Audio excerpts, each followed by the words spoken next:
Hello, dear friends. So, there's two things.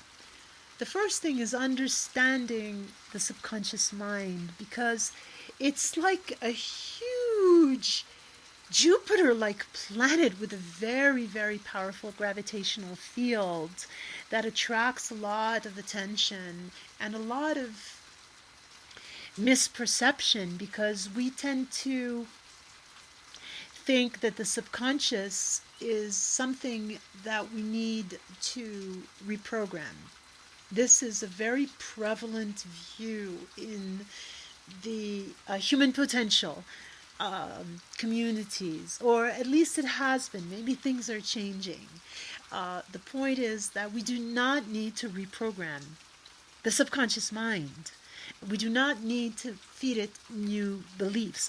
We just need to see its errors. We need to see the limiting programs as they are and as they emerge in our day-to-day life.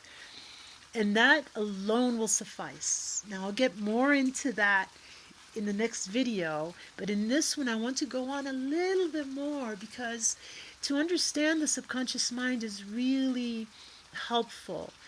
To feel it. You are like a prince or a princess riding on top of a sacred steed. It's maybe a horse, or it's maybe an elephant, or it's maybe a dragon, or who knows, but that animal is your subconscious mind, that vehicle that you are riding upon as a conscious entity is part of you. Actually, it's a metaphor. It's your vehicle, and it's what carries you through the day, because the subconscious mind is an extraordinary reservoir of memories, of all of your personal past and of your inherited past, of all of your ancestors, all that you has come through this lineage of who you are, what you are an emergence of in your DNA. All of these zillions of nanoseconds and instances of existence have been registered by the subconscious mind. And when you build this new body in this particular life that you're identified with, and that has the name that you identify with, and the little self, in your day-to-day life, if you inquire carefully what is truly motivating this thought, this feeling, this action, this behavior, this urge, right? You'll recognize that the true motivation for the quasi-totality or majority of your doings come from a subconscious level. And they are majoritively of low frequency, shadow types of feelings and beliefs.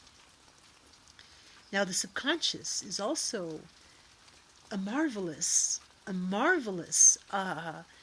vehicle or motor that carries you and manages all of your physical internal dynamics, so that you don't have to, unless you want to and are superbly trained as a ultra realized yogi, think and consciously control your breathing and your digestion and your circulation and your hormones and the synapse connections and the muscle reactions and all of this other stuff. The subconscious does that, and it remembers how to do it. So you don't have to think about what happens, when you pick up a glass of water to drink. You can just be there to bless it. But you don't have to go in and figure it all out, because you've remembered, your subconscious knows. So that's super important, and it's super beautiful. The problem is, like I was saying before, that it also comprises all of these memories of moments that were not resolved because they stayed at the level of little self identification and separation and wounds. the shadows and the gene keys. We're going to go into that in the second video, and how to heal them.